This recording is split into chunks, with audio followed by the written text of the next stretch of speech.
ipamimigay ni Miss Lani sa mga sobrang parents.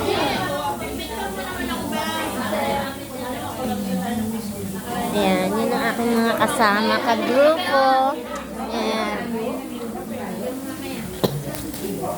Ako kasi lobat eh. Ate, sabi mo na, Tebe. Ayan yung mga ka-group namin sila. Ako hindi ako hindi ako naka-picture eh. Naka-video ako eh. Yan. Ayun po yung isa naming ka-group, yung lalaki. Tapos yung isang babae nandoon. 5 kami sa isang group. Ayan. Yan yung Opo. Oo. Yan. Wala rin yung signal. Oo, walang signal kaya hindi namin ma-post. Puro video lang ako. Yan. Pang reels diba? yan ah. Oo, pang reels ko siya. Ako tumigil na sa reels.